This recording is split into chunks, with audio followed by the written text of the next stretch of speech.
Both planets, Mars and Earth, are charged bodies, and when they approach each other naturally exchange electrical discharges. These discharges are analogous to lightning, but are orders of magnitude larger and more powerful. When they struck the Earth, they shook the whole planet.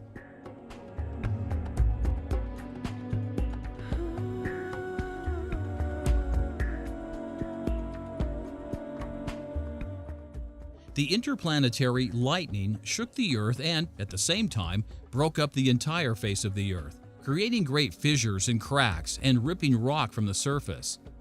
The Book of Mormon recorded the devastation caused by electrical discharge during the Crucifixion event, another planetary catastrophe.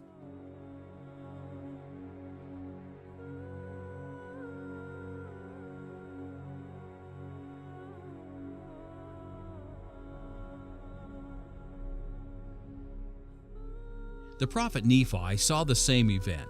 He saw the lightning rend rock, tumble mountains into pieces, and break up the flat pieces of the earth. Even whole cities sunk into the earth.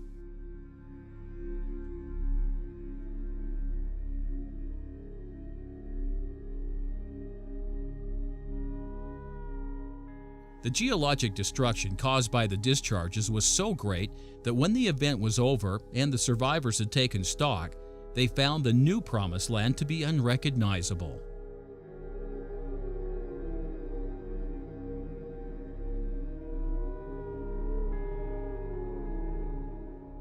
The Lord broke up the earth at the time of the Exodus as well.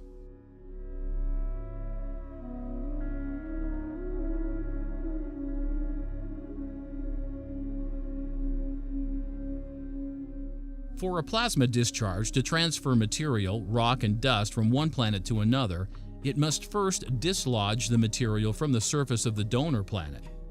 The discharge must break up the surface so that there is loose material available to be lifted up and eventually deposited elsewhere. Plasma discharges are known to gouge surfaces and break off surface material, as this laboratory experiment demonstrates.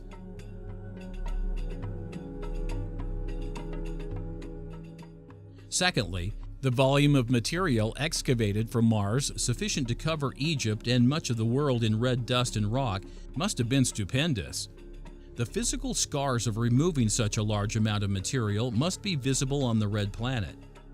Given the lack of an atmosphere and water, the scars would have remained untouched by erosion. A quick look at the planet reveals such a scar, the mammoth Valles Mariners. Though there is no firm evidence to prove that the blood that fell upon Egypt and the world at the time of the Exodus came from Valles Mariners, it is a good candidate. Its sheer size would have provided enough sediment and rock to explain the plague of blood.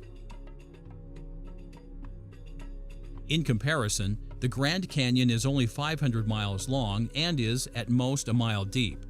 Valles Mariners is approximately 5 times larger than Earth's largest canyon. Scientists have proposed many theories as to the origin of the largest canyon in the solar system, but none of the theories explain all of its features. In the end, as a NASA report admitted, they just don't know how it came to be. Proponents of the electric universe, on the other hand, are confident that Valles Mariners is a giant electrical scar. It was the electrical engineer Ralph Jurgens who first proposed an electric origin for the canyon. Later, physicist Wallace Thornhill made the claim that Valles Mariners was created in a matter of minutes by an electric arc. If Thornhill's claim of creating such a huge canyon in only a few minutes seems preposterous, then the Book of Mormon account of the Crucifixion events provides needed perspective. It took no more than 3 hours to wholly deform the Promised Land.